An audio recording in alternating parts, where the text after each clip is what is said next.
Rinpoche, second question. So when we lose someone or something important, how can the teaching on impermanence help us heal?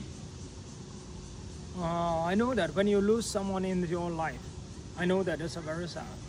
I know that when you separated from someone who you really love, you will feel very sad. I know that. But the impermanent teaches us that this what happens with you happens with everyone.